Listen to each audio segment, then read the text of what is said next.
je gagne, je le mets dans le foyer, quoi. Je le mets dans la nounou, dans les couches, enfin voilà, dans les trucs du quotidien. Et donc un soir, il me dit « Ouais, trop bien, j'ai investi 2000 € en crypto parce qu'en fait, j'ai eu un super bon plan par mon pote Stan, etc. » Je l'arrête là, mais comment ça, t'as investi 2000 € en crypto ? C'est énorme, 2000 €. Enfin, moi, en fait, j'ai investi dans la famille des KE et des KE d'euros depuis des années et jamais je me suis permis de faire quelque investissement que ce soit parce qu'en fait, je me dis qu'on peut pas, quoi. Et en fait, ça m'a rendue folle. Le soir même, j'avais justement lancé un dîner entre femmes entrepreneurs où il fallait qu'on parle d'investissement et je leur ai raconté ça. Je leur ai dit, mais c'est ouf, en fait. Parce que lui, il se dit, il y a pas de problème, je vais prendre 2000 € de l'argent familial et en fait, j'en parle même pas à Agathe, alors que moi, j'aurais pu, je suis dans la tech depuis bientôt 10 ans maintenant, j'aurais pu investir 1000 fois et je me suis jamais permis de faire ça, quoi. Moi, j'investis dans des petits Suisses et des compotes, quoi.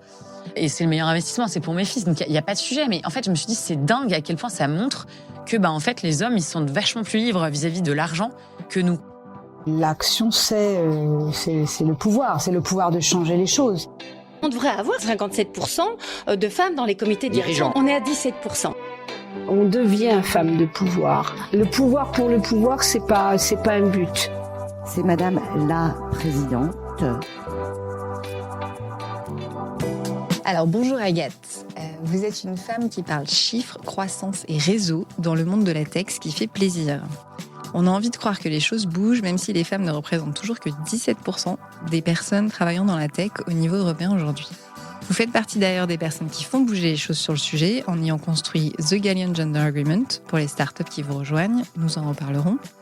Et avant de vous lancer comme entrepreneur dans ce milieu, comme cofondatrice et directrice du Galleon Project, vous avez travaillé 7 ans dans le brand management chez Orange et avant cela dans l'événementiel. Ensemble, nous avons parlé d'être une femme dans un monde d'hommes, de sororité, de pouvoir d'influence et de pédagogie. J'ai eu envie de poursuivre l'échange. Et vous, qu'est-ce qui vous a donné envie de participer au podcast ? Bonjour Nelly, merci beaucoup pour votre invitation. Ce qui m'a donné envie de participer au podcast, déjà, c'est le titre qui me parle énormément, le pouvoir au féminin. Même si la notion de pouvoir, pour moi, est assez corrélée justement au masculin. Et ce qui m'a intéressée, c'était de discuter avec vous de comment aujourd'hui on appréhende le pouvoir en étant une femme, comment on peut diriger, comment on peut avoir de l'influence sur le monde d'aujourd'hui en étant une femme. C'est un sujet qui me tient énormément à cœur. Et aussi, je trouve que de mettre en lumière des rôles modèles féminins dans différents domaines, c'est fondamental. On a vraiment besoin de se nourrir les unes des autres et de nourrir aussi l'univers pour les hommes. Donc, je pense que ce que vous faites est essentiel. Donc, je suis ravie de pouvoir y participer. Merci beaucoup. Alors, du coup, c'est quoi le pouvoir pour vous ? Le pouvoir, pour moi, c'est avoir une influence sur les choses. Ça va beaucoup avec la notion de puissance. Pour moi, le pouvoir est assez masculin quand je ferme les yeux et que je m'imagine ce que je vois quand on dit pouvoir. Mais voilà, c'est d'être capable de diriger, de leader les autres, en fait, d'avoir une influence, en fait, sur le cours des choses qui arrivent. L'influence, c'est intéressant parce que c'est quelque chose qu'on n'a pas forcément encore abordé dans le podcast. C'est quoi l'intérêt du pouvoir d'influence pour vous et comment on joue avec cette influence, en fait ? En fait, pour moi, l'influence, aujourd'hui, c'est un peu galvaudé parce que c'est pas mal utilisé dans le milieu des réseaux sociaux, mais c'est réaliser qu'on a justement un pouvoir en fait sur les gens, c'est-à-dire que on peut, par ce qu'on fait, par nos actions, par ce qu'on dit, changer le cours des choses. Et donc pour moi, l'influence, c'est pouvoir donner une direction en fait. Et c'est pas forcément dans les mots, c'est aussi dans les actions. Et typiquement, on voit aujourd'hui, les plus grands influenceurs restent encore quand même beaucoup les politiques, parce que c'est ça qui influe sur notre vie au quotidien. Mais c'est aussi devenu des entrepreneurs, notamment les Elon Musk, Mark Zuckerberg, beaucoup d'hommes. Mais c'est des gens qui vont avoir une influence en fait dans notre vie de tous les jours. Ok. Et en quoi c'est important pour vous que les femmes prennent de la place du coup dans cette notion de pouvoir d'influence ? Mais parce que on est quand même dans un monde qui reste encore aujourd'hui très patriarcal et donc on a besoin de se faire une place en tant que femme. En ce moment, on a pas mal de MeToo encore qui revient et en fait moi ça me fait halluciner en fait le type de comportement polémique, c'est le comportement de Gérard Depardieu dans un des déplacements qu'il a fait en Corée et on voit très bien qu'aujourd'hui le comportement de Gérard Depardieu offusque et qu'on n'a plus du tout envie de ça. Et je dirais que moi je le ressens dans mon milieu aussi, dans le milieu des startups et plus généralement dans le milieu de l'entreprise. Moi, quand je discute avec des jeunes patrons de start-up, les comportements comme ça un peu lourds, qui sont à la limite de la misogynie, sont complètement bannis en fait des jeunes entrepreneurs. Là, je parle plutôt des hommes, donc qui ont entre 25 et 40, enfin, ils font super attention de la manière dont ils se comportent avec les femmes, même dans la manière dont ils font de l'humour. Je pense que c'est grâce à l'influence qu'ont pu avoir les femmes dans MeToo et le fait qu'on puisse en parler sur les réseaux sociaux, dans les médias, ça fait vraiment changer le cours des choses.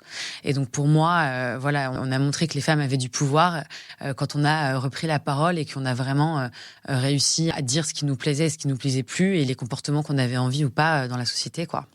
Comment vous diriez que ça évolue? Parce que vous dites que ça commence à évoluer, les gens font très attention aujourd'hui dans le monde de la start-up. Est-ce que les femmes se sentent plus à l'aise dans ces milieux-là aussi? J'ai toujours du mal à répondre à ce genre de questions parce que c'est très subjectif. J'ai pas de quanti à vous donner sur ce sujet-là. Moi, j'y travaille, donc j'espère que les femmes sont plus à l'aise dans ces milieux-là. Force est de constater que c'est toujours très compliqué de recruter des femmes dans le milieu de la tech, que c'est très compliqué d'entreprendre aussi dans ces milieux-là. Les chiffres évoluent, mais très faiblement. Aujourd'hui, il y a 2% de l'investissement dans l'économie de la tech qui va sur des fondatrices ou même des équipes avec un fondateur et une fondatrice. Donc, 2%, ça veut dire qu'on n'existe pas, en fait. Donc, il y a un vrai travail à faire. En tout cas, moi, là où je suis optimiste, c'est que sur la génération de jeunes entrepreneurs hommes, ils ont très envie, en fait, de travailler avec des femmes. Il y a de plus en plus de couples de fondatrices qui se lancent. Au sein du Galion, on en a 2, Clémentine Lalande et Pierre Joly, là, qui se relancent justement sur des sujets dans l'énergie, dans le bâtiment et l'énergie. Et on sent qu'il y a une volonté, d'inclure davantage de femmes. Mais la réalité du terrain, c'est que ça prend énormément de temps. Et il faut qu'on en parle, il faut qu'on fasse de la pédagogie. Vous citiez le Gender Agreement au début du podcast. Et donc, nous, notre rôle au sein du Galion, c'est vraiment d'aider justement ces entrepreneurs avec des idées d'action pour que leurs entreprises soient plus inclusives. Typiquement, quand on fait du recrutement, si on recrute dans la tech et qu'on a envie d'avoir plus de femmes, dans le langage qu'on va utiliser, il faut pas forcément dire on va recruter un ninja codeur, parce que ninja codeur, c'est plutôt un homme qui va s'assimiler à ça plutôt qu'une femme. Faire attention aussi quand on est dans une équipe d'avoir dès le départ des femmes, parce que on sait très bien qu'une équipe qui grandit avec 2, 3, 4, 5, 6 hommes, au moment de recruter une femme, quand on est 6, il y a déjà un espèce de gang, de clan qui s'est créé. Et donc du coup, il faut faire très attention dès le départ à être paritaire, parce qu'après on a vraiment du mal à réinverser la tendance. Et en plus, une fois qu'on a commencé à grandir, il faut faire très attention aussi sur comment on peut faire en sorte que les femmes se sentent bien dans l'environnement tech.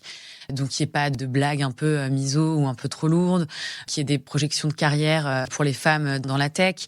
On sait que les femmes sont assez douées, notamment dans les métiers techniques, à faire à terme du management. Donc, il y a vraiment des tracks en fait d'expertise sur du management qui peuvent être plus favorisés pour des femmes.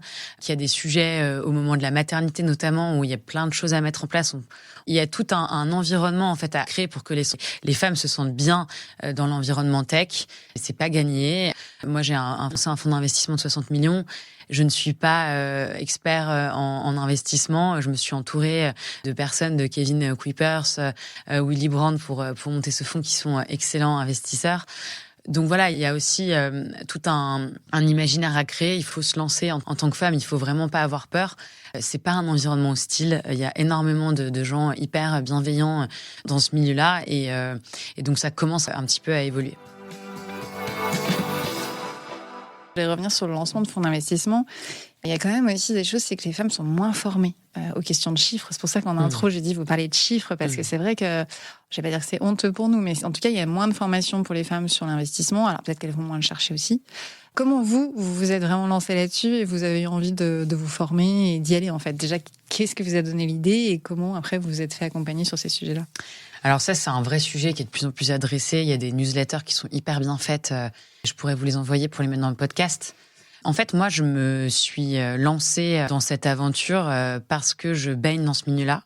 Et qu'en fait, les entrepreneurs dans la tech, le cycle, c'est ils montent une entreprise, ils la revendent, ils gagnent un peu d'argent, ils en remontent une autre, ils gagnent encore plus d'argent, ils investissent les uns chez les autres. Je dis bien les uns chez les autres parce que il y a ce sujet aussi d'investir chez des femmes. Alors, il y a de plus en plus d'entrepreneurs qui investissent chez des femmes, notamment mon associé Jean-Baptiste Rudel qui fait énormément d'investissement et de pédagogie sur ces sujets-là.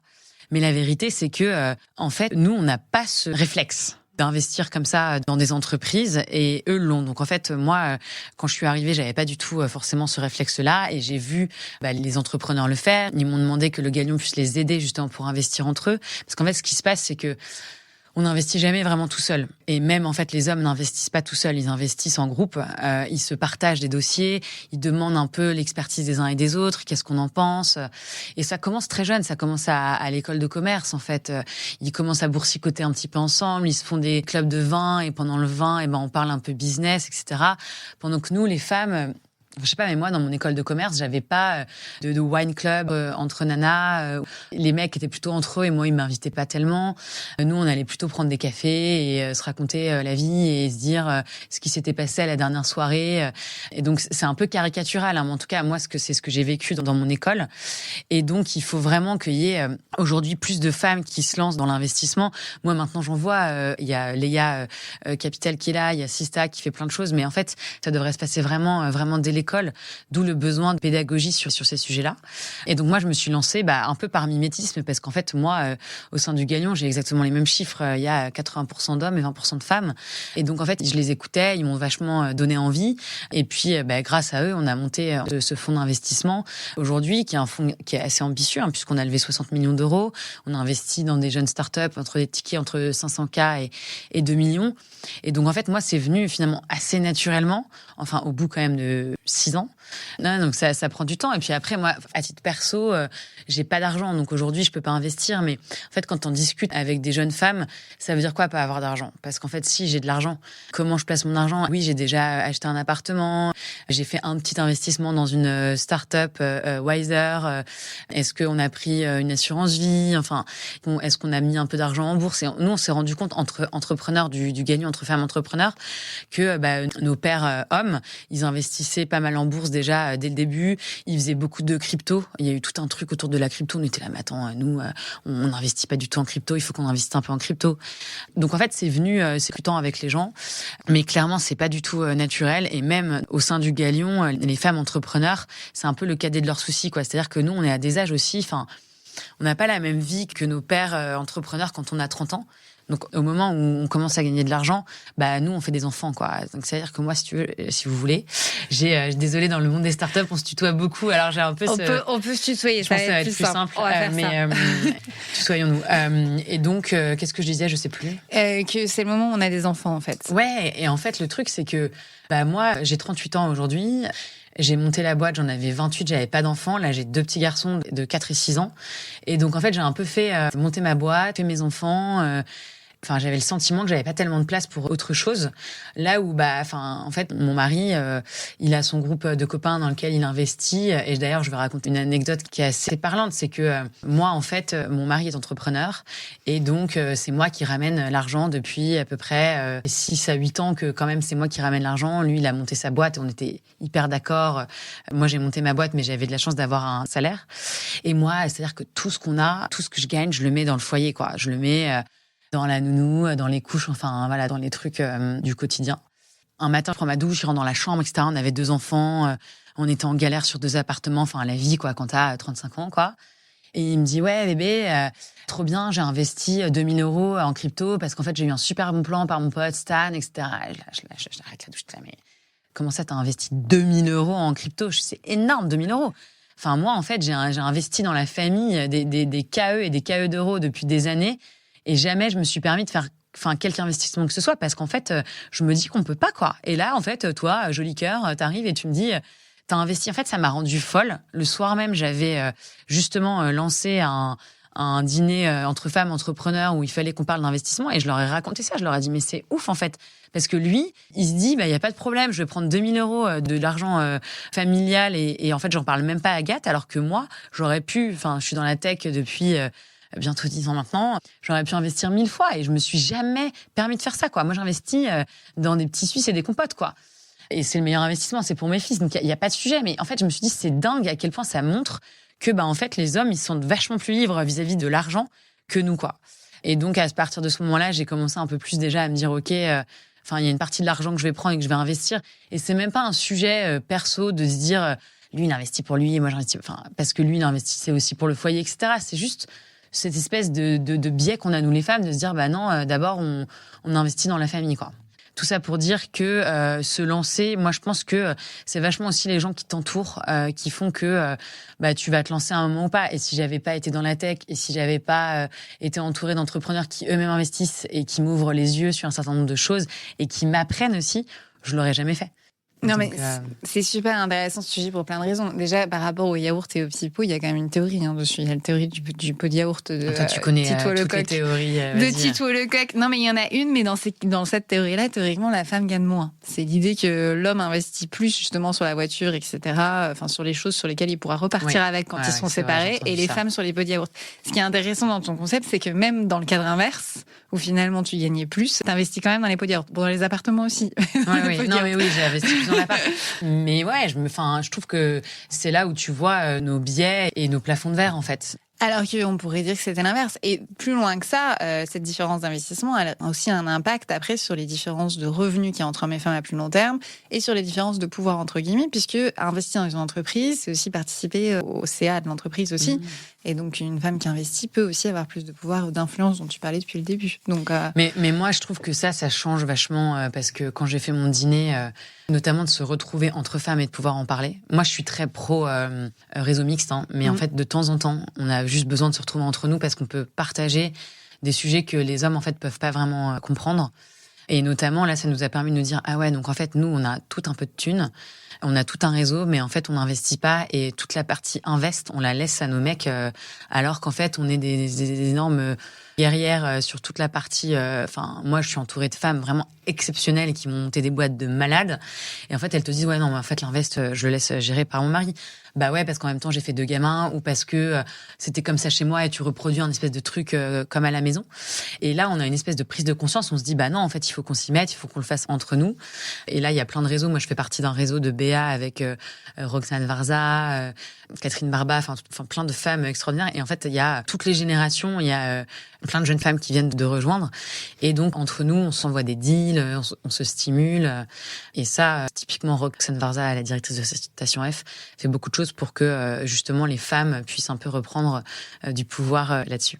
C'est intéressant ce point sur la sororité vu de l'extérieur, parce que du coup, je fais pas du tout partie du monde de la tech. Moi, je vois beaucoup de sororité, en tout cas au travers de LinkedIn, sur les femmes de la tech entre elles. Même plus peut-être que sur d'autres réseaux. Alors, est-ce que vous êtes moins nombreuses peut-être, notamment avec c'est Caroline Ramad avec Sista, et qui met beaucoup de choses. Caroline, c'est 15 Tech. C'est 15 Tech, pardon. Mais non, mais elle fait énormément, Caroline aussi.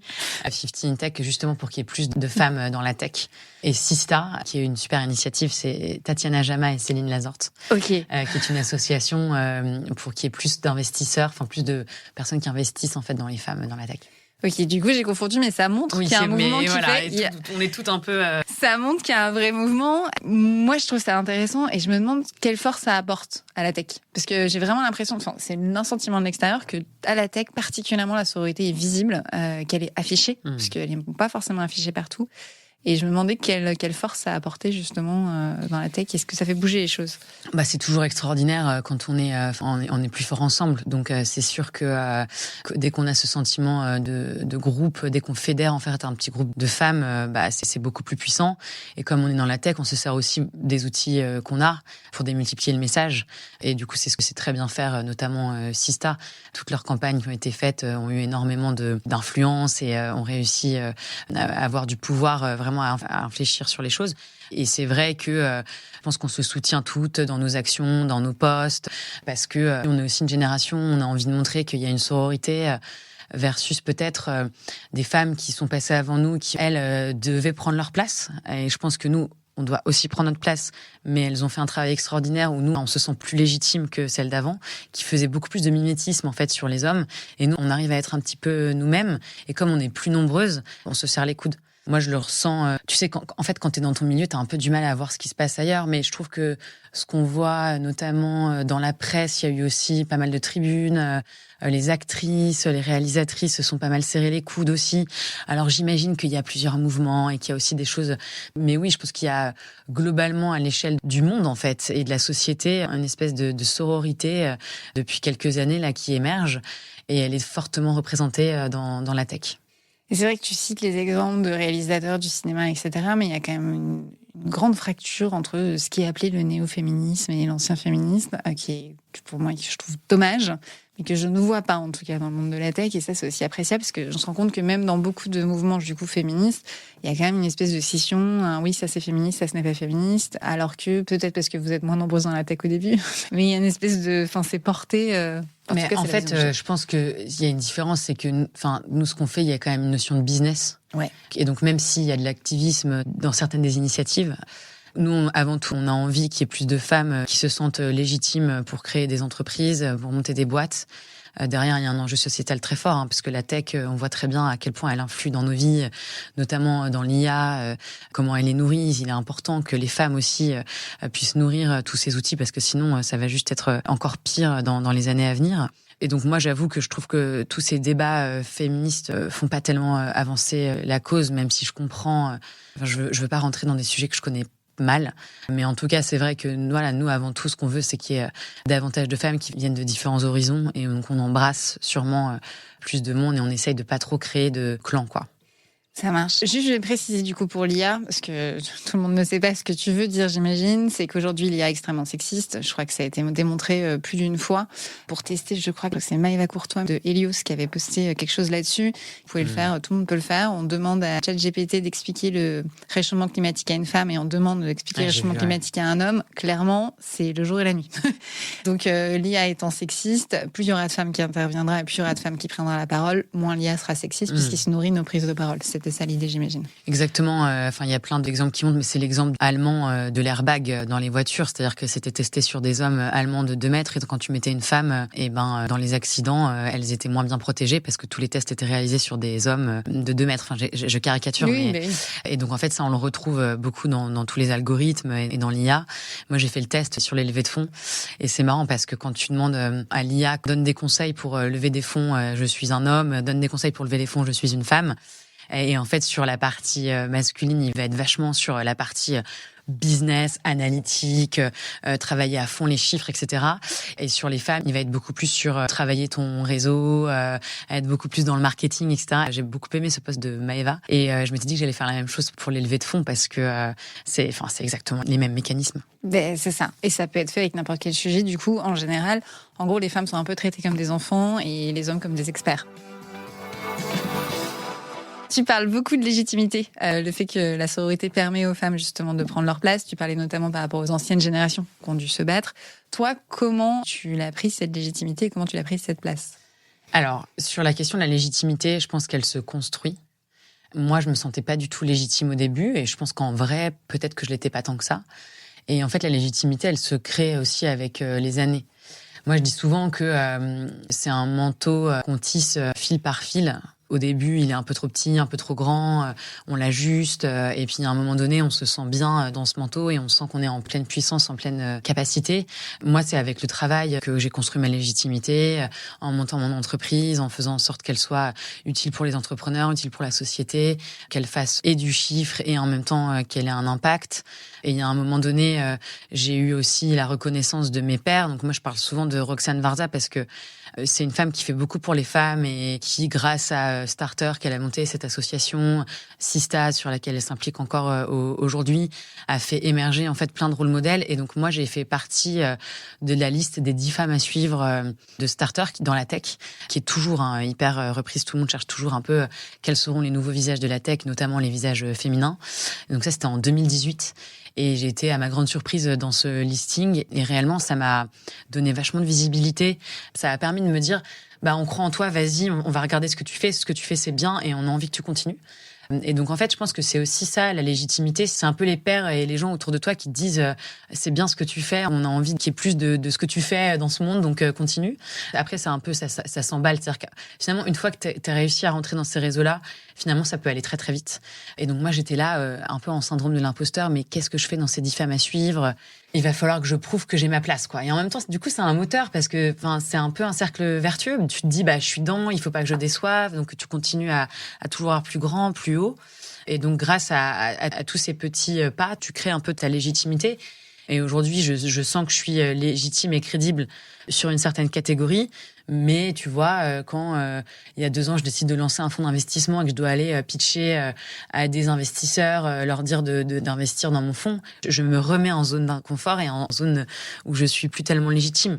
Donc en fait, je pense qu'on passe notre vie à chercher une légitimité sur plein de domaines. En tout cas, quand on a un caractère comme ça, un peu aventurier et qu'on a tout le temps envie de repousser les limites, on cherche sa zone d'illégitimité en permanence. Donc voilà, pour moi, ça se construit. C'est pas toi qui le déclare. Il y a un moment donné, c'est l'écosystème extérieur qui dit OK, bah t'as réussi un certain nombre de choses et là, on estime que t'es légitime sur ce domaine-là. Je pense que quand on le force trop, ça se voit. Et on le voit, des gens qui forcent un peu trop parfois. Dans tous les domaines, ça fait un peu fake. Donc voilà, il faut être patient. C'est marche après marche que ça se construit. C'est quand même intéressant ce que tu dis, ta légitimité finalement. T'as parlé de Roxane Varzac qui a lancé cette liste. Donc c'est une femme qui a lancé une liste de femmes. Donc la légitimité, c'est vers les femmes. Ouais. À quel moment tu t'es sentie légitime auprès des hommes? Parce que... Bonne question. Ouais, ça t'as raison. Je pense que le fait d'être dans cette liste et dans des classements typiquement comme Forbes, des 40 femmes Forbes, c'est marrant parce que ça, en fait, les hommes comme Forbes, c'est assez masculin. Ils le citent beaucoup. Ils disent « Ah, mais t'as été 40 femmes Forbes, alors, machin. » Et donc ça participe un peu à ta légitimité. Et je pense que quand même, j'ai été entourée d'hommes assez bienveillants. Il a fallu quand même que je tape un peu du poing sur la table et que je rentre en force parfois sur certains sujets, notamment sur ma légitimité en tant que cofondatrice du Galion, le salaire, mes parts, enfin ce genre de choses. Et je pense qu'en fait, malheureusement, tu deviens un peu légitime quand tu commences à rentrer un peu dans le game et taper du poing sur la table un peu fort, parce qu'en fait, il y a quand même une relation de force entre hommes qui est là. Et donc, je sais même pas si aujourd'hui, tu vois, je me pose encore parfois la question si je suis vraiment légitime dans le milieu masculin, quoi. Qu'est-ce qui te fait poser la question? T'as des anecdotes? En fait, ce qui me fait poser la question, c'est moi, en fait. Parce que je pense qu'on est beaucoup limité par nous-mêmes. Et parfois, tu vois, en ce moment, je suis sur des négociations. Et en fait, je trouve que je suis pas assez affirmative dans la manière... Tu vois, je me dévalorise encore beaucoup.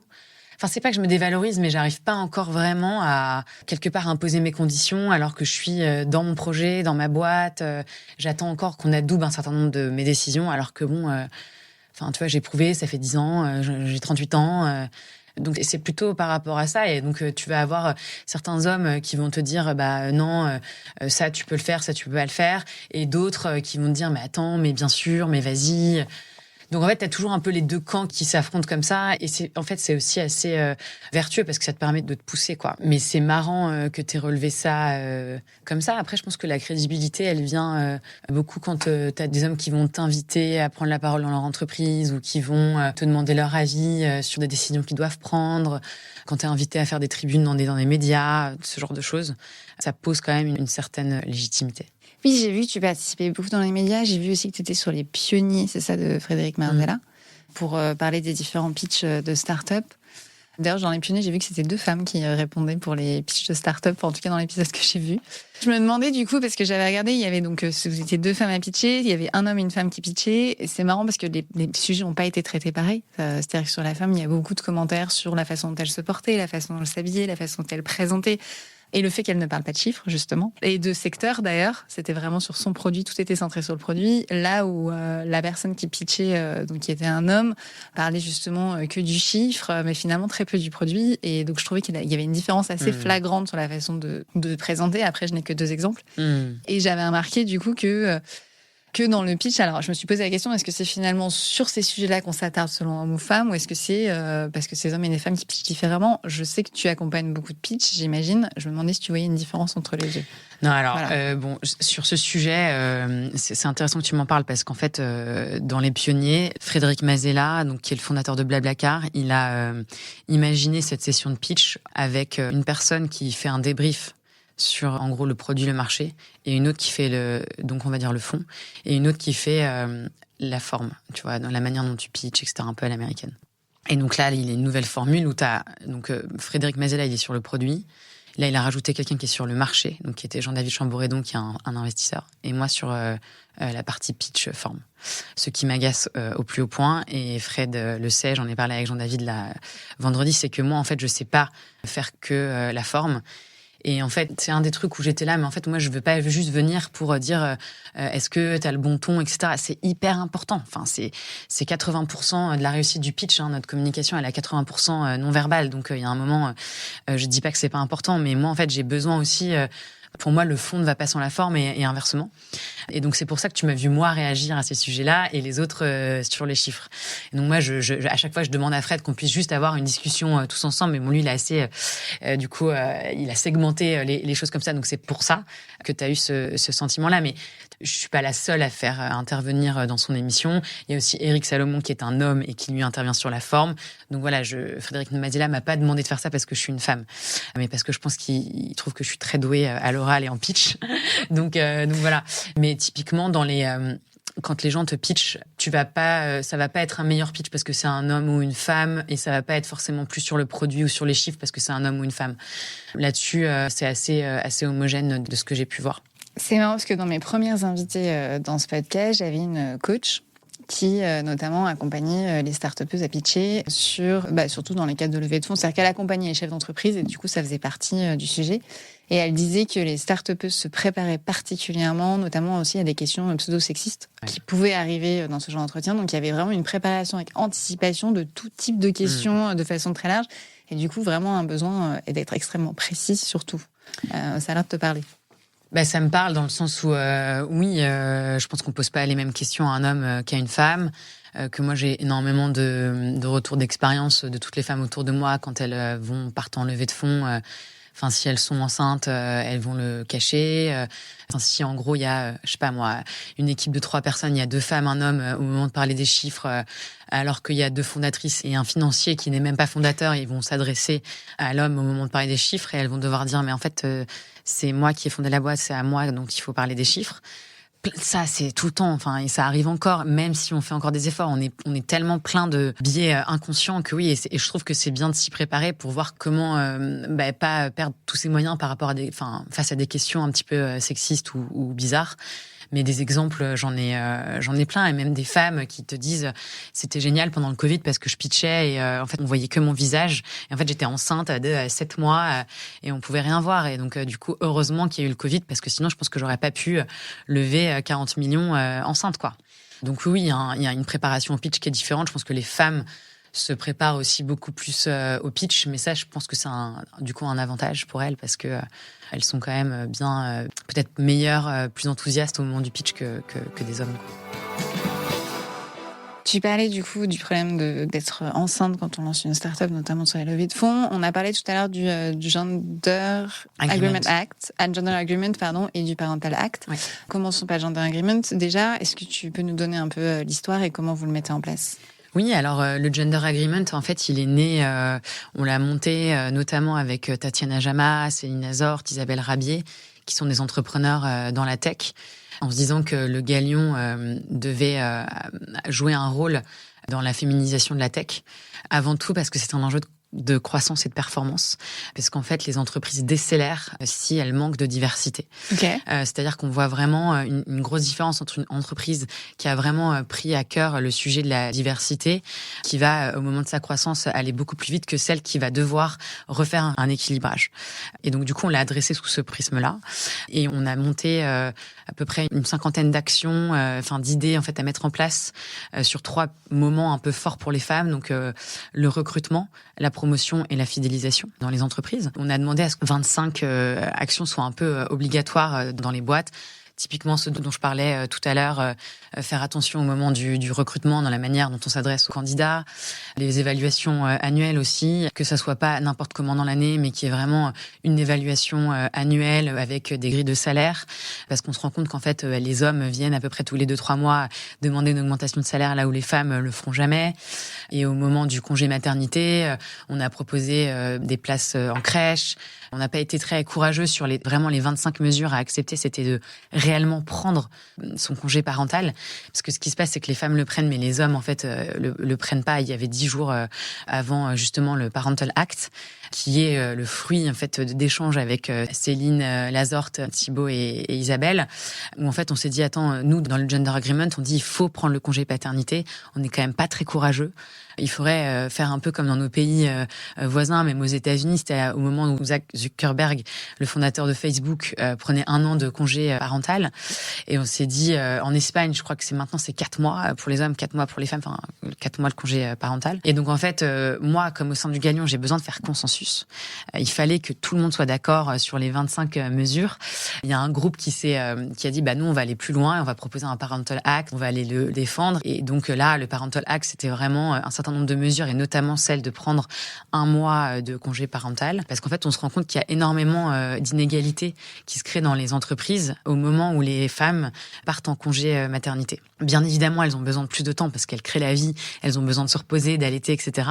Mais il y a aussi le fait qu'elles quittent l'entreprise pendant plus longtemps, qui fait que elles vont pas avoir forcément accès aux mêmes promotions, elles vont être complètement décorrélées de l'entreprise pendant un long moment, et donc le retour va être compliqué. Et donc, ce qui nous semblait le plus juste, c'était que les hommes aussi puissent vivre cette séparation comme ça de l'entreprise pour comprendre ce qui se passait, tous les enjeux qui se passent quand une femme s'absente d'une entreprise. Ça, c'est le premier point. Et puis aussi qu'ils prennent la charge, parce qu'on se rend compte que quand on est une femme, en fait, quand on rentre à la maison en congé mat, on s'occupe aussi de la nounou, des inscriptions à la sécurité sociale, enfin tous ces trucs-là, des rendez-vous chez le médecin. Et donc après, ce sont des charges qu'on prend et qu'on garde toute la vie.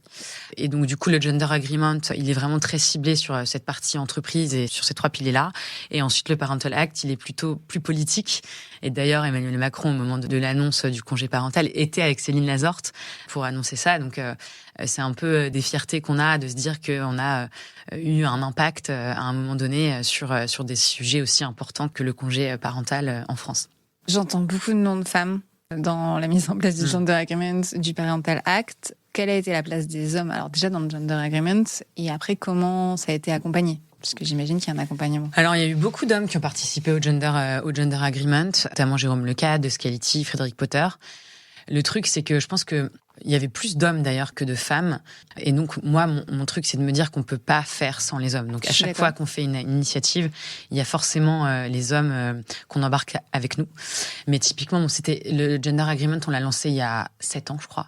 Donc, maintenant, les mentalités ont changé. Mais pour te donner un exemple, au moment où on a décidé des mesures, il y avait des entrepreneurs qui me disaient non, mais attends, on va quand même pas donner un congé parental à des mecs, ils ont rien fait, d'où ils doivent se reposer, je suis pas du tout d'accord. Et en fait, t'as beau leur expliquer que il y a autre chose qui se joue, il y a la charge mentale, il y a aussi prendre une partie de la parentalité à la maison, il y a aussi l'enjeu en entreprise. En fait, ils étaient pas d'accord avec ça. Et puis même, ils font des réflexions du style. Et puis enfin, moi, en fait, je suis en forme et puis j'ai pas non plus envie de rester à la maison. T'es là, mais en fait, moi non plus, j'ai pas envie de rester forcément à la maison avec un tétard sur le sein pendant 4 mois, quoi. Enfin, en fait, moi aussi, j'aimerais bien, si j'en avais la possibilité, de retourner vite au bureau, d'avoir des conversations intellectuelles un petit peu plus abouties qu'avec un nouveau-né et de reprendre ma vie, quoi, d'avant. Et donc, c'est pour ça que, voilà, les choses se font petit à petit. Je pense qu'il y a beaucoup de mentalités qui changent. Mais moi aussi, j'ai beaucoup d'hommes qui m'ont dit, mais en fait, grâce au Gender Agreement, je me suis rendu compte qu'en fait, dans mon équipe tech, elle était montée à 30 et que j'avais plus que 2 femmes. Donc, il fallait que je fasse quelque chose. Et donc, en fait, c'est forcément avec les hommes qu'on va pouvoir faire changer les choses. Donc, c'est pour ça que dans le Gender Agreement, dans tous les workshops qu'on a pu faire, de toute façon, au Galion, il y a 80% d'hommes. Donc, il y avait beaucoup, beaucoup plus d'hommes à chaque fois que de femmes. Donc, on a avancé sur certains sujets. Et je pense que les hommes nous ont fait avancer. Et en tout cas, nous, on les a ralliés à notre cause. Mais sur certains sujets, ils ont fait aussi qu'on a baissé un peu nos exigences. Parce que l'idée du Galion, c'est de faire consensus. Mais au moins, derrière, il y a eu le Parental Act qui a fait bouger les choses d'une manière un peu différente que moi, j'aurais jamais pu porter avec le Galion parce qu'il faisait clairement pas consensus au sein du think tank. Ok, donc il a été porté en dehors du Galion. Exactement. Du coup, sur tous les adhérents aujourd'hui du Galion, il y a une obligation d'appliquer au moins 25 des 50 Gender Agreement Act ou pas du tout? Non, il n'y a pas une obligation parce qu'on n'est pas dans cette démarche-là au Galion. Dans l'entrepreneuriat, on ne force pas. C'est un peu tout est proposé, rien n'est imposé. Mais voilà, ça donne des pistes de réflexion, ça donne des guides qui sont hyper utilisés par les entrepreneurs. Et ça montre aussi qu'un réseau comme le Galion, où il y a énormément d'hommes, c'est important comme message de dire que le Galion se soucie de ça. On On a aussi beaucoup œuvré pour toute la partie RSE, environnementale, sociale. Donc c'est des sujets où voilà, dans la tech qui sont ultra importants. Et donc un groupe de 450 entrepreneurs prennent le sujet à bras le corps comme ça, ce sont des signaux forts pour l'écosystème.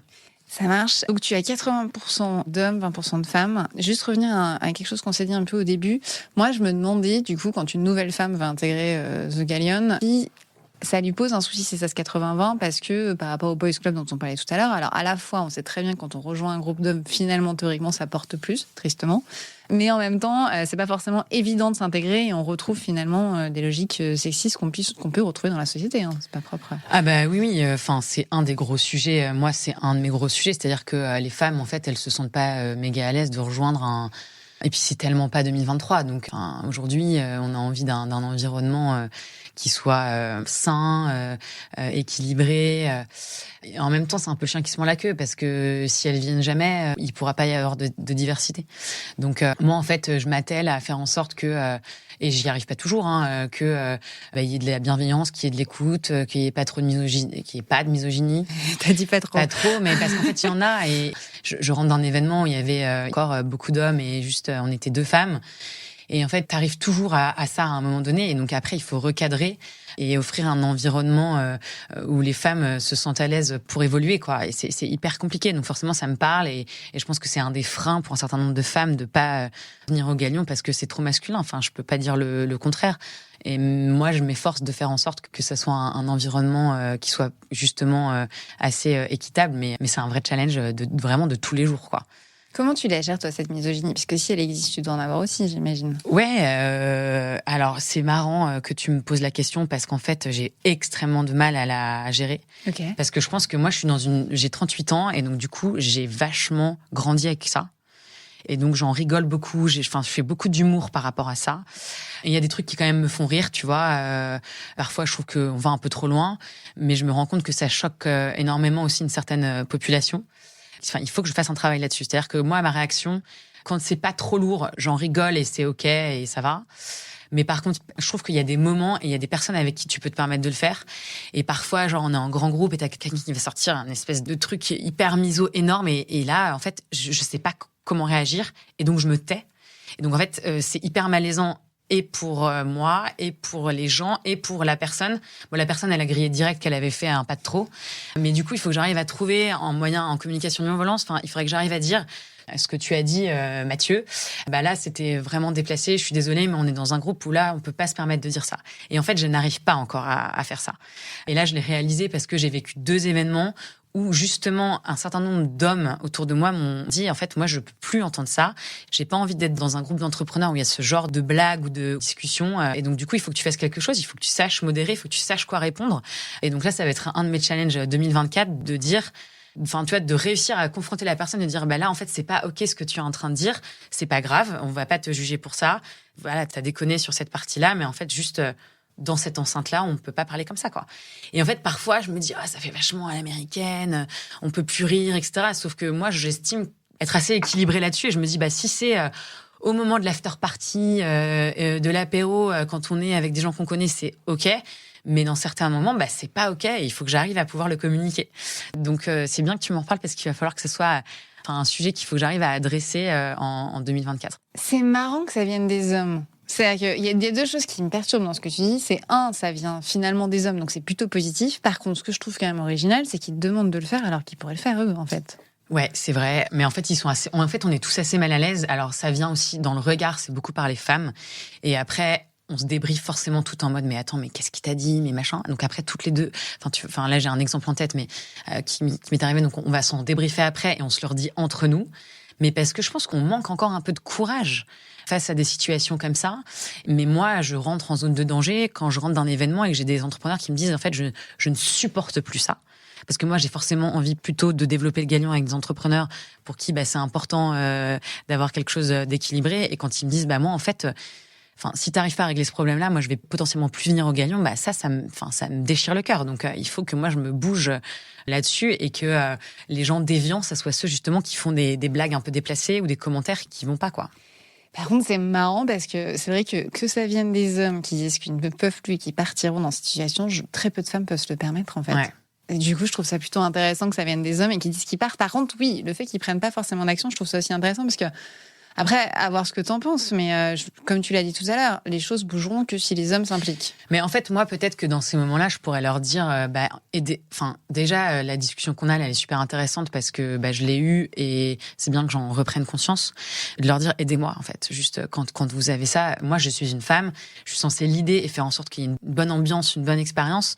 Et donc, en fait, je ne sais pas quoi faire. Donc, si vous voyez ça, est-ce que vous pouvez m'aider à dire, non, un tel, en fait, désolé, mais là, c'est pas OK ce que tu es en train de faire. Et c'est peut-être un système qu'il faut que je mette en place. Quand moi, je dis, là, en fait, je suis pas hyper à l'aise avec ce qui est en train de se dire, que j'ai un peu des gardes du corps autour de moi, tu vois, des gens qui puissent m'aider. Dans ces moments-là, c'est un super bon point. Parce que c'est intéressant parce que j'ai déjà lu plusieurs choses qui disent que finalement, quand ça vient d'un homme, c'est déjà plus entendu par un autre homme. Est-ce que c'est positif, négatif ? On va pas débattre. Non, mais après, tu passes toujours pour la fille. Ah oui, tu vois toujours le côté, t'es un peu hystéro, féministe. Enfin, tu vois, c'est tout le temps ça. Alors qu'un mec, c'est clair. Il faut que je réfléchisse à un stratagème, à un truc à mettre en place comme ça. Et moi, ça m'est arrivé une fois où j'étais dans un endroit et j'ai eu une réflexion que j'ai trouvée plus que déplacée. J'ai commencé à rentrer dans le dialogue. Je suis pas allée, j'ai plutôt posé la question, pourquoi tu dis ça ? Mais c'était un petit comité, parce qu'on peut pas le faire en gros comité.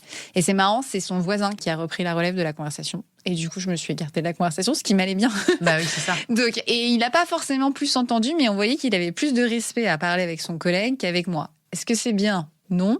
Mais mais je pense qu'en fait, il faudrait qu'on soit formé et qu'on apprenne à répondre. Parce que moi, j'ai pas envie. En fait, je pense que ma réponse, je suis en colère et donc je suis énervée. Et donc, comme je suis dans le milieu pro, je peux pas en général, c'est jamais bien de s'énerver, mais je peux pas tellement m'énerver. Il faut juste que j'apprenne à le dire de manière un peu pédagogique et sympa et polie et tout, quoi. Et à pas m'énerver. Et je le vois même quand il y a des hommes qui vont prendre la parole, ils s'énervent aussi, quoi. Donc, c'est des sujets qui sont tellement forts.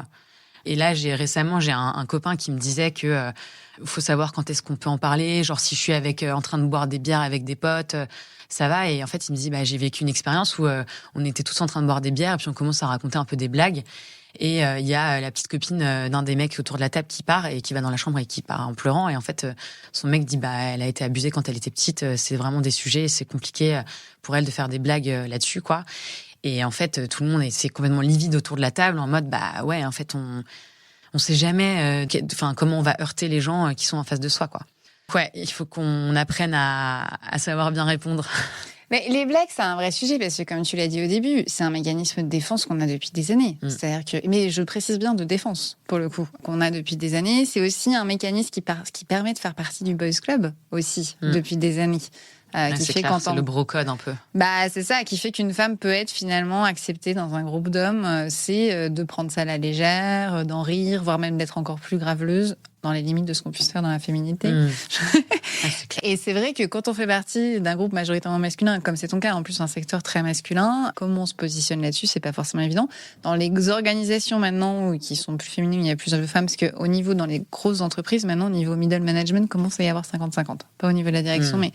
Et on voit que le ton change, parce qu'il y a plus de femmes pour faire un peu garde du corps, comme tu disais tout à l'heure aussi. Donc non, je trouve ça intéressant que, malgré tout ce que tu dis sur la volonté de faire un gender agreement, cette notion de blague reste très compliquée, quoi. Ouais, très compliquée.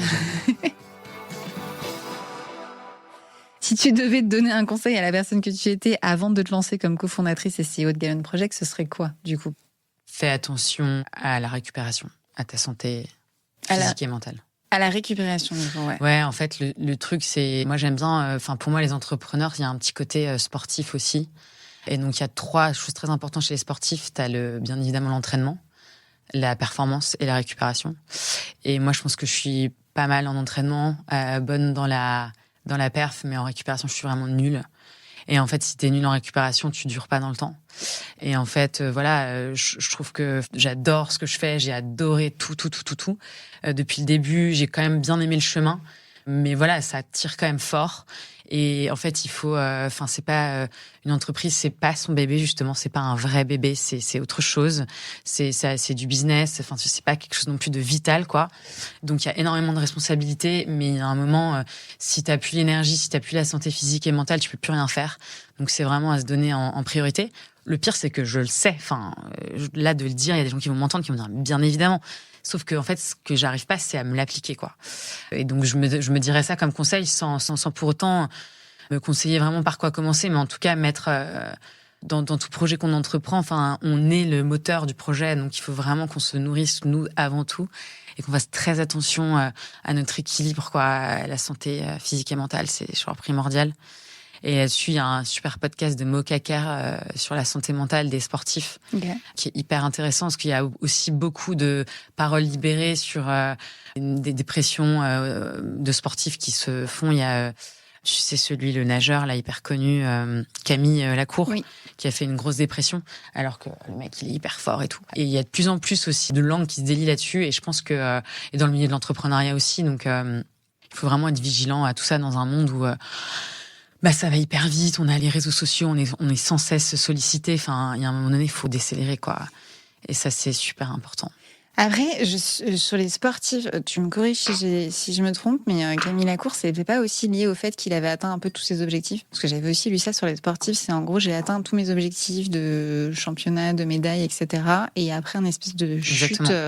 Mais t'as un peu la même chose dans plein de domaines, c'est-à-dire que t'as une telle décharge d'adrénaline et tu te fixes des objectifs tellement ambitieux que what's next, et t'as toujours envie de plus. Et donc, en fait, c'est aussi comment savoir se fixer des objectifs qui sont peut-être autre chose que juste battre le énième record, des objectifs qui sont pas forcément toujours dans ton sport, mais qui sont ailleurs. Enfin, c'est l'équilibre entre la vie pro et la vie perso. Donc, à Camille, c'est ça, mais il y a aussi des sportifs qui vont jamais atteindre leur objectif et qui sont pourtant au plus haut niveau. Il y a des sportifs qui vont tomber. Enfin, il y a plein de cas de figure. Et dans l'entrepreneuriat, c'est un peu ça aussi. Enfin, qu'est-ce qui se passe après la première énorme levée de fonds, après le seuil de la rentabilité? Enfin, jusqu'où, en fait, moi, je m'implique en tant que dirigeant? Quel rôle je prends? Quelle image je renvoie? Enfin, et Camille Lacour aussi, il est devenu égérie de la France en très peu de temps. Donc, comment tu gères tout ça? Comment tu gères la pression? Quand tu es chef d'entreprise, c'est pareil. Tu peux être médiatisé.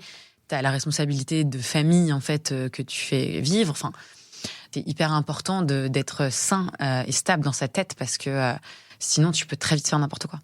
Qu'est-ce que tu souhaites aux futures femmes directrices de start-up et même licornes, du coup? Je sais pas s'il y a beaucoup de directrices de licornes aujourd'hui. Il y en a quelques-unes, notamment les fondatrices de Vestiaire Collective, là, qui... Oui. Je souhaite qu'elles s'éclatent. Je pense qu'il faut pas oublier que la vie, on est faite c'est fait d'aventure pour s'amuser, quoi. Et en fait, il faut pas trop prendre les choses au sérieux. Et qu'il faut s'amuser. Surtout qu'en fait, le truc, c'est que quand tu décides de te lancer dans de la tech, quand tu décides de lever des fonds, d'avoir des investisseurs, d'embarquer des gens avec toi, si tu t'amuses pas et si t'as pas une vision et une envie comme ça de croquer la vie et de t'amuser et d'embarquer les gens avec toi, ça va être dur, quoi. Donc moi, je souhaite aux femmes d'entrepreneurs qu'elles osent, qu'elles y aillent, qu'elles voient grand et qu'elles explorent, qu'elles s'amusent dans leur aventure. Et qu'est-ce que tu souhaites aux hommes directeurs, du coup? La même chose et qu'on fasse tout ça ensemble. Qu'est-ce qui, selon toi, devrait changer dans la société pour arriver à une égalité de pouvoir femmes-hommes? Moi, j'aime bien citer Giroud là-dessus, qui dit que le jour où il y aura autant de femmes incapables des hauts postes, du coup, la femme sera à l'égal de l'homme. Parce que souvent, on dit je vais nommer une femme dans mon conseil d'administration, enfin, moi, je vais devoir prendre quelqu'un par défaut. Le nombre de mecs qui sont juste nazes dans des conseils d'administration, enfin partout, quoi, en politique et tout ça. Le jour où on arrivera à égalité de nazitude dans ces niveaux-là, je pense que c'est bon, on s'en sera à égalité. Donc elle est pas de moi et je la cite hyper mal, mais tu pourras la mettre aussi en commentaire. Mais je trouve qu'elle est très vraie, quoi. On demande beaucoup aux femmes. Quand on prend un conseil d'administration, on va devoir le surtaffer, être sûr que on va être tout le temps présente, qu'on va vraiment pouvoir apporter de la valeur. Enfin, moi, quand je demande à des hommes d'être au conseil d'administration, ils me répondent oui tout de suite, alors que les femmes, elles mettent 15 jours à me répondre. Elles ont checké avec la terre entière. Elles veulent savoir sur quel sujet elles vont pouvoir être transformatives dans la boîte. Il y a un gap énorme encore. Un vrai gap de compétences, là, pour le coup. Non, c'est une image de soi. Parce qu'en fait, nous, on pense qu'on n'est pas compétente, alors qu'on est 15 fois plus compétente. Que les hommes, ils vont se dire « Ah, mais Agathe, elle me propose de venir ?» Bah ouais, je dis ouais, parce que c'est que Agathe estime que je suis compétente. Et une femme, elle va se dire « Ah oui, mais Agathe, est-ce qu'elle a vraiment vu que moi, est-ce que je vais vraiment être bien là-dedans, est-ce que je vais vraiment avoir le temps, etc. » Elles se disent pas tout de suite oui, quoi. C'est l'image de soi. On est notre pire ennemi, les femmes, franchement. Et qu'est-ce que tu dirais pour changer ça, toi, du coup? Ça, c'est vachement pédagogique. Pour moi, c'est depuis l'enfance, c'est hyper éducationnel. Et ça va changer parce que nous, on en a de plus en plus conscience, en tant que femme, en tant que mère. Et je trouve qu'on arrive vachement embarqué. Moi, ça me réjouit quand je vois tous les jeunes papas autour de moi, ils sont à fond là-dedans, quoi. Donc, je me dis qu'il faut qu'on ait de plus en plus avec nous et qu'il faut qu'on éduque nos petits garçons et nos petites filles et qu'il y a un moment donné, ça va marcher. Merci beaucoup, Agathe. Merci Nelly. Si cet épisode vous a plu, dites-le moi dans les commentaires et avec des étoiles. Vos retours sont précieux, vos partages aussi, si vous pensez que cet épisode peut parler à votre entourage. Vous pouvez suivre le podcast sur Instagram et LinkedIn, et je vous retrouve avec plaisir au prochain épisode.